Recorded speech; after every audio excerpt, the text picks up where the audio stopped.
Well then, what a last bunch of games this turned out to be for my squad, especially. This one here wasn't too bad. It was the Eels game that really, Eels and the Tigers that really killed me. Even I'm sure it hurt a lot of other people too. But if you got out of that sort of carnage and had a bunch of plays left in the final game with the Dogs and the Dragons, you've fared pretty well for this week, especially if you're holding Averillo, which he continues to kill me. But here we are. We got the guys up top who are complete and utter guns in anyone's team at the moment. 825k for Hughes and 817 for Tohu. Both amazing scores and both are really good captaincy options this week. So I think Hughes or Harris were the two. Angus Crichton was another one we spoke about, and he probably would have done obviously a lot better if he didn't miss as many tackles. But Hughes there with 76 and just been incredible all year, and another try, which was a little bit lucky in there, but just no negative stats, which for him, who is someone that runs the ball so much, tackles well, plenty of busts, plenty of kick meters, just does everything there. He's going to be an awesome option for anyone's side, and he could be a really, really good pickup in round 18, I'd imagine. You got him, Cleary, and DCE, who are the clear top 3 options at the moment, so that's that. Tohu Harris is definitely a must-have, and so a few people mentioned him in during the week as to can I wait and hold off on him, but with so many scorers being up and down, we look at CHM, we look at Madison, Leilua, these types of guys, their scores are like 60-30, 60-30. Tohu's just 60 plus every week, apart from 155. So amazing player, amazing scorer, and was a great captaincy option this week. Move on to Brandon Smith, and he's been on an absolute tear, and he's actually made over 100k now. He's going to be even more than that this week. So 69 minutes for 69 points.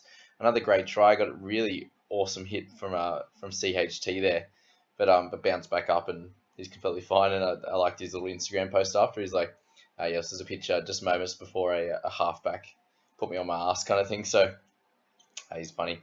What do you think's going to happen with him? Do you reckon he sign a big deal elsewhere, or will Storm find the cash for him? Because I think he's such an important player for their squad. Obviously, they have a lot of really important players, and probably not enough money to go around for all of them. But if they can spend up big on these really, really important guys, and then try to spend really cheap in their outside backs and stuff like that, I think they could be awesome. Because we know what they're like. Their outside backs, they train them hard on defense, and then the offense sort of comes because the players inside them are so good that they get these guys early ball or easy opportunities to score tries and stuff. So I think that's probably the smartest thing with him. But if you brought him into your squad over last few weeks, you've done really well.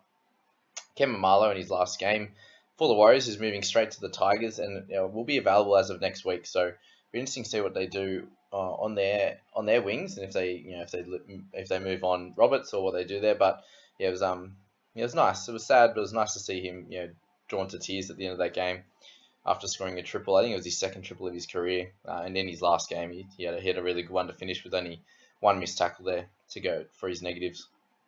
Had a car for anyone who's still holding on to him. He's 611k, so it's actually done fairly well, averaging 45, and he went off early as well. Just an early mark after playing Origin, obviously. So 58 for him was good.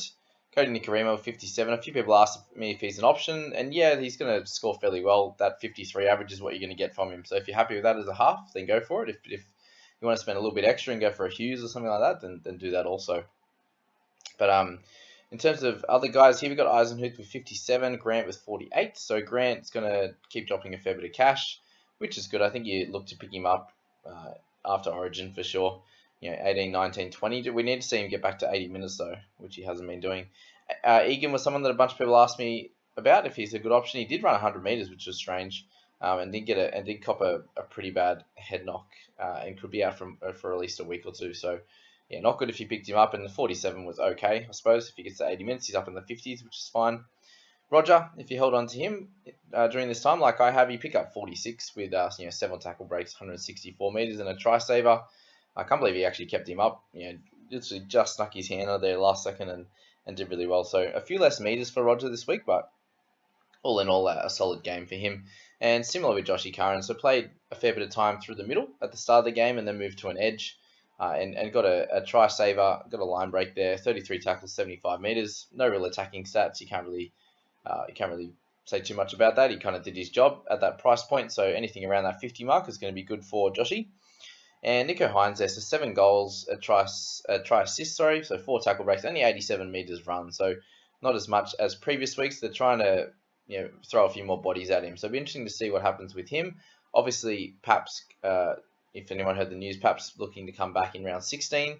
So that might be the week that we trade him out, depending, if Hughes gets rested or if Munster's injured or whatever.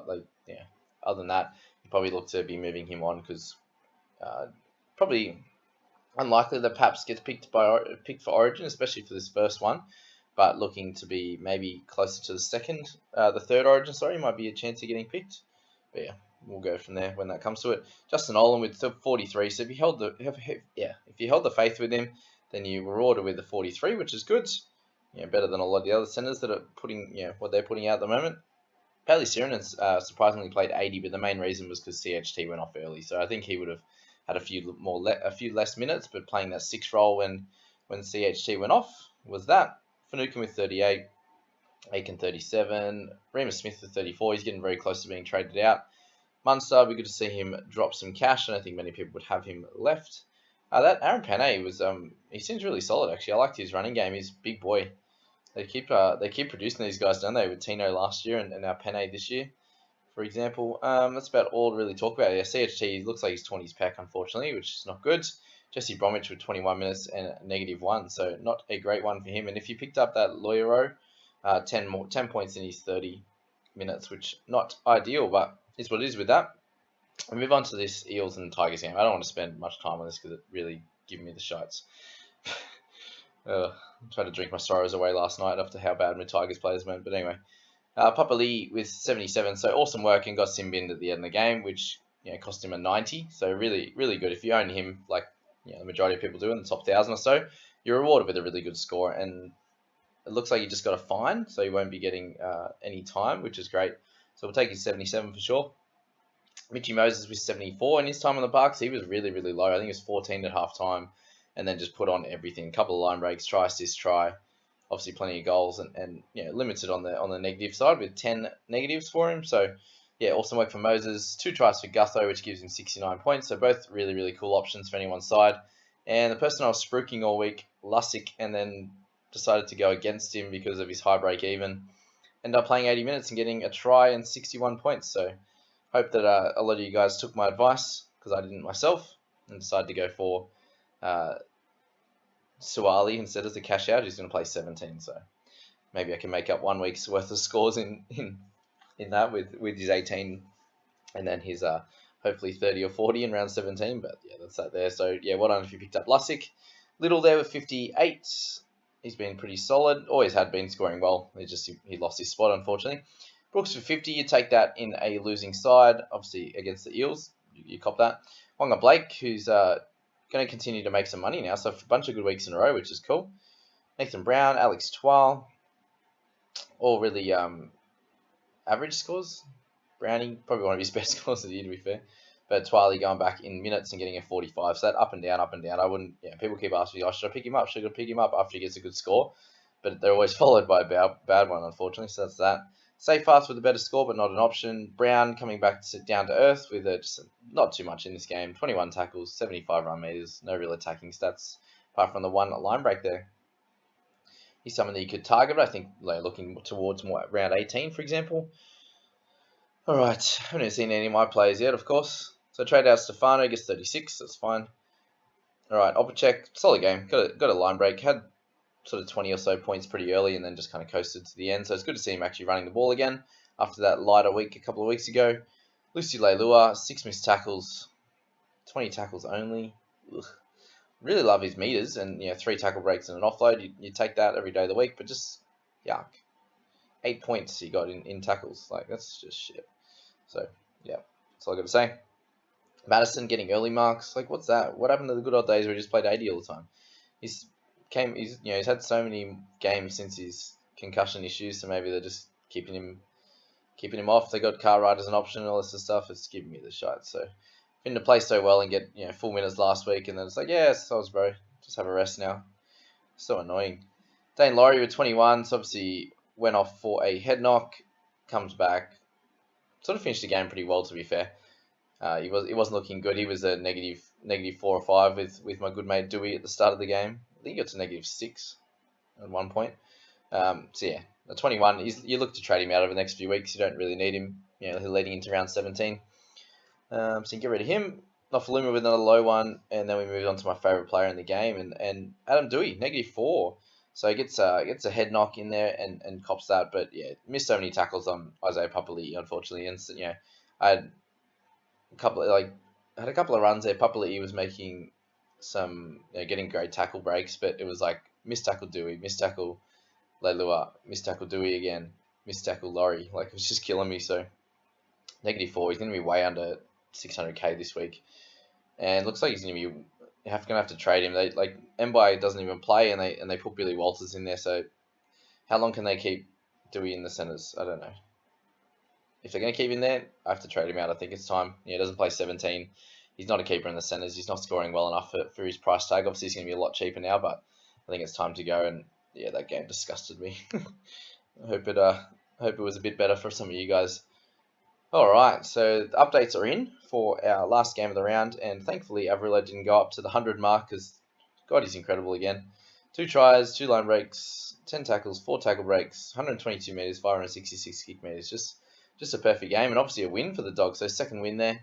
My brother will be happy. My best mate will be happy. I don't know why I've got Dogs fans as part of my life, but whatever. Is what it is. Yeah, 96 and he's definitely a keeper, guys. Cole Flanagan was 18th man, so maybe he's itching closer to a return, but I imagine with that win, they're not going to change the team. So every low be in the 600s by far. Is clearly the best centre in the game right now, and needs to be in pretty much everyone's side, I think, especially with the fact that he doesn't, he's already had his bye round, so I might have to try and target him even as a half option over the next few weeks. But yeah, with how many centres I got, probably a bit annoying. But for everyone else, if you need a centre or a half, easy man. Adam Elliott, good to see him back with a decent score, but yeah, too late for anyone who would have owned him. Marshall King with 63, McCulloch with 58, so a solid score for him coming off early, playing 70 minutes, so 61 tackles with no misses. Awesome score for him. Lukey Thompson with just some less minutes this time. That's the only reason he got the 47 there. No real attacking stats, so that'll be that. Jackie Bird moves up to a 47, which is solid. 40 tackles on the edge is perfect for him. You can obviously tell the Dogs had the ball a bit more if he's getting 40 tackles on an edge. So, 3 tackle breaks and 82 metres, 10 negatives, not the worst. We take that from our centre any day of the week. Jackson Ford with 43 minutes, still a great score though, 46 points for anyone who picked him up. He's going to be up in the 500s very quickly. Hetherington a decent score. DeBellin 37 minutes for 42 points. So yeah, 36 tackles. All the middle forwards and edge getting a lot of tackles in this game, bumping up their scores a little bit. Alvaro, why couldn't you get 34 last week? Why is it so hard? Anyway, Benny Hunt, just a lower game for him. Dodged the ball a few times. Yeah, got 3 errors there. 17 tackles, 62 run meters, 162 kick meters. Just wasn't his game today. He didn't play very well. So hence the lower score, but with someone like Hunt, he can have those scores in him, and then he gets a 70 or 80, so you get that 55 average like he's got there. So I wouldn't be stressing about it, but not ideal if you only had him in the game and you weren't sitting with Avrilo and Jack Bird and McCulloch doing good things. So my rank went from like 675 to about 1100. So with only other one player with Jackie Bird, so it was good, looking well until that point. In terms of any other guys, Dufty with 13. So yeah. Does anyone else realise why he's not getting a contract? Those defensive reads looking the other way. If you class that as a defensive read, not even looking at who has the ball, not tackling the person with the ball, when they just decide to step inside him when he's just like standing in no man's land. Yeah, you can understand why he's not getting offered contracts. But yes, attacking wise he's amazing, but it's not enough when you look at the best fullbacks in the game. Yes, he's not anywhere near the best fullbacks, but like what Billy Slater used to do, Teddy, these kind of guys, they sit there and organise the defensive line. They're barking orders. They're it's one of the best defenders in their side. 1-on-1, they're very very very good, and they hardly miss the 1-on-1 tackle when someone makes a break, for example. And Duffy just isn't anywhere near that level, which is fair enough. But I think he's commanding some decent money, in that position. So that's my thoughts on that one, guys. And let me know what you reckon there. But that's kind of it with the 3 games, guys. I hope you enjoyed this week. I hope you managed to get close to 17 on the park and get a decent score. And if you did, let me know how you went in the comments. And any other questions you got for me coming into round 15. We have this round 15, and then we have a 1 week rest, which is going to be there for the Origin game 2. Nothing happens in that week. We do get 4 trades though leading into round 16, so just be aware of that. But yeah, that's not this week. That's the one. That's the following week there. But as I said, guys, hope you enjoyed this. Please do like and subscribe if you are, and we'll catch you in the next one, team. Have a great Sunday night.